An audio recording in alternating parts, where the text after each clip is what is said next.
મોટા હતા એટલે દરરોજ ગોદરાભાઈ શું કરતા ચોક પાડતા અને મગરભાઈ ખાતા એટલે મગરભાઈ ઘરે જાય એટલે મગરીબેને પૂછ્યું કે તમે શું દર ખો છો કે હું ધોબું તો અત્યારે ગોદરો ધોબું ખાતો હોય તો એનું કાજુ કેવું મીઠું હોય ને તો આપણે ઘણી ગોદરાને તેડીને આવવાનું એટલે એક દાડો મગરભાઈ કે વોદરાભાઈ આડો આપણી ઘરે એટલે વોદરો ભાઈ તો કે તમને તો મગરભાઈ તરતા આવડે છે મને તરતા આવડતું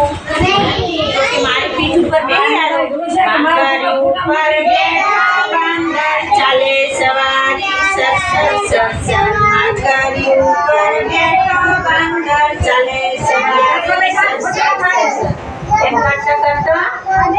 બચ્ચો જાય એટલે વોદરાભાઈ તમારું કાજુ તો મગરીને ખાવશે તમને જમાડવાના નથી તમને તો મારી નાખવાના છે તો વોદરાભાઈ કે મારું કાજુ તો છાણ ઉપર પડ્યું છે હું ઉભીને આવ્યો છું જોયું છું તે મારા માટે કાજુ છે તો કે પાછા વળો એમ કરતા પાછા વળ્યા મગરી ઉપર બેઠો બાંદર ચાલે સવારે મગરી ઉપર બેઠો બાંદર ચાલે સવારે સર એમ કરતા કિનારો આવ્યો એટલે વોદરાભાઈ તો ભૂખ લઈ ઝાડ ઉપર ચડી ગયા અને મગર તો કે વોદરાભાઈ જલ્દી આવો મગરી વાટ જોતી હશે મારે મોડું થાય છે વાંદરો ભાઈ કે હું તો આવીશ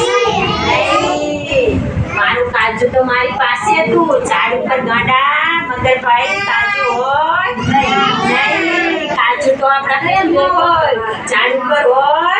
નહીં આમાં હું તો દોસ્ત બનાવીશ નહીં દોસ્ત બનાવો તો સારા બનાવો કોઈ દાડો ખોટું ના બોલે એવા ચલો તાળી પાડો મારા પાસે ચિંતા વગળવાની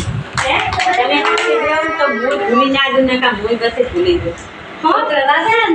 બધા તાળી પાડો ફટાફટ